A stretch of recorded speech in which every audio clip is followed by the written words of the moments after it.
I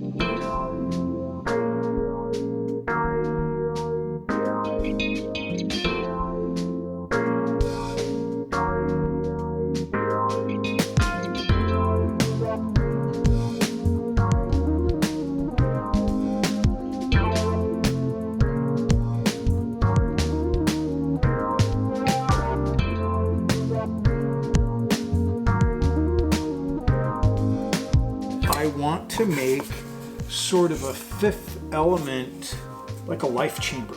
Let's just call it that.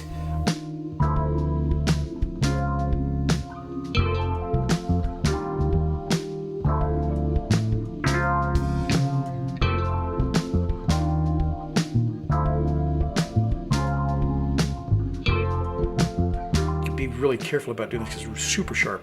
You can use a file, you can use sandpaper, but this is a deburring tool, and you just kind of go in there and go around a few times, and see that? It takes that stuff out.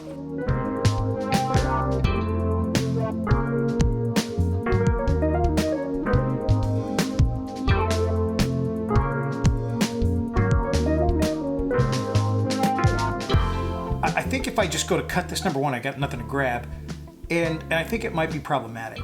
So what I'm going to do is I'm going to stuff it full of these to kind of give it some strength, and I just want to show you how I do it.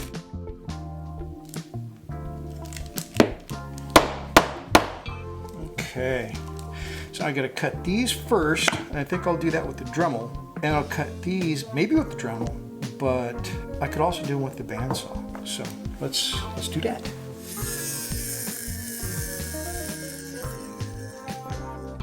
Well, that went okay. Now let's see about them other cuts. This is what we're getting rid of. This here.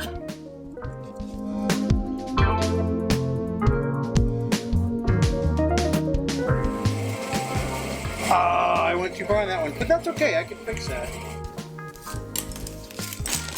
There we go. Well, that's what I wanted. I gotta clean her up, but I don't look too bad. I can make that look cool. Time for the sander.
That's awesome.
Okay, so this is actually coming back from one of my model club meetings, and I haven't even taken out of here. I've been trying to edit and get stuff going, but now I figured out I don't have an ending.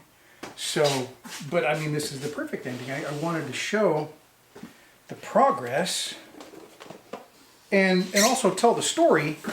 Something just fell out. Tell the story of the diorama. So let me see if I can do that with minimal destruction. I don't know. Get in there, get in there. Okay. So this is the front. This is what we're calling the front of the diorama. And this, I'm not exactly sure how the 109, it's going to have gear, all that kind of stuff, but right now it's just kind of a placeholder. So the very first video was just the 109, built the 109, got it to that point, and then started with the bottom. I gotta get us out of here. Started with the bottom level. Oh, Carl is kind of messed up. Start with the bottom, and then the bottom, you know, kind of set the tone for all the subterranean stuff because I really wanted something subterranean. So then this last week, I've been working on this middle level. So we look at that.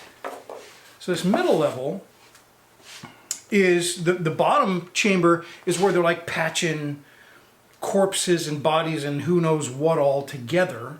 That's what the bottom level is. And take that off for a little clearer look. And then here's a control room back here, and I've got a piece of glass cut for that. It's just not installed. And then all this stuff is again scratch built and kit bashed, and then just primed. I don't know why, but I didn't want to finish it out. I'm thinking continuity, but now I've got this massive job of painting all this stuff. But it's okay. But that's why everything is just kind of, you know, monotone and stuff like that. So there's the bottom level. That's where they're piecing pieces and parts together. This next level is what I'm calling the life chamber. And the life chamber is where they're like shocking or whatever energy source they're using, I come up with. They're shocking these things to life. And then there's this big, huge window here. And the cool thing is through that window, you can see this hallway. So at the very beginning of this whole deal, I had a vision of a hallway. So that wasn't like the only thing. That was like, I knew that was an element. That wasn't the driving force, but I knew I wanted a hallway. And I wanted the door to be like busted out and a soldier here firing into it for two reasons. Number one, I think it's suspenseful to have someone at the end of a long hallway and you can kind of see, probably not the way that I have the camera. I'll angle it up. I don't know. That's going to be just a joke. But anyway, you're looking down this long hallway, and at the end of it, you've got a single soldier, not a bunch of guys, but a single soldier here firing into this busted open door. And then I'm going to have like claws or something coming out of it. But the second thing that I was trying to achieve with this is I've never done the muzzle flash thing where you've got, I mean, I've done like fire in a barrel, but I think it would be really cool to do a soldier holding a gun, firing like an MP9 or something like that, firing into the door, and you see the smoke and the muzzle flash like people do on tanks and stuff. I've not seen it done on a, you know, a weapon, but I'm sure it's been done.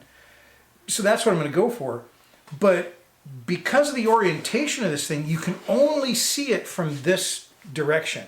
And that's part of trying to build the suspense. You know, a friend of mine, John Harrison, he does these one-shot dioramas that are really suspenseful and they have a lot of emotion in them. And they're just a single shot. There's not, you know, camera doesn't move, nothing. And they're really, really cool. And I'm intrigued by him so much. I'm trying to do some of that because in that one shot, what he can do is he can just build this anxiety or fear or whatever is going on. And it's a really neat effect that he pulls off very, very well. So that's kind of what I'm trying to do here too. So thank you, John. So that's what's going on back here. This one, you know, initially I was just going to have a door. But then because of the way it was oriented, you know, I could have a cell here. And I really like the idea of having something in there so you can see what is coming out here, but you can't see what's coming out here because back here in this door, you're going to see just like claws or something like that and maybe some shadows and stuff like that. But then muzzle flash lights and things, I got to figure that out. In this one though, you can see it, but I'm going to have something kind of standing in the corner a la Blair Witch Project. Something standing in the corner so you can't see it, but it's just kind of like this massive shoulders, hulking whatever, you know, tattered clothing, you know, I don't know. So that's the idea for this. So you can see it, but you can't see it. And because I think that's going to, you know, add to the suspense. So anyway, that is it. And so again, the story is, oh, I didn't talk about this quite yet. The other thing that I'm going to be doing with this is they're manufacturing these thingamabobbers here in the desert in North Africa during World War II.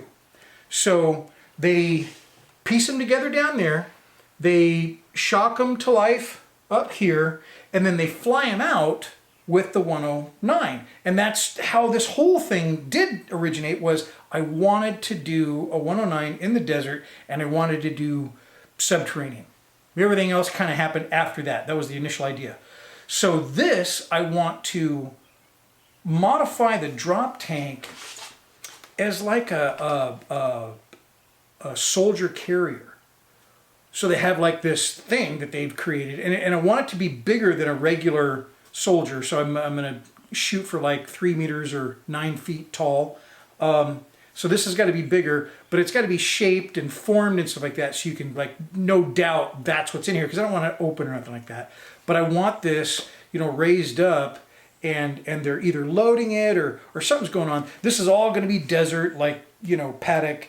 And I also think camo netting over it would be really cool, because they're doing something secret. You don't necessarily want everybody to see what you're doing. So camo netting over it. And I've done camo netting before, and it was really cool, but I think I could do better. So that's what that's going to be. So, and I don't know if this will be oriented this way or that way, but that is definitely the front.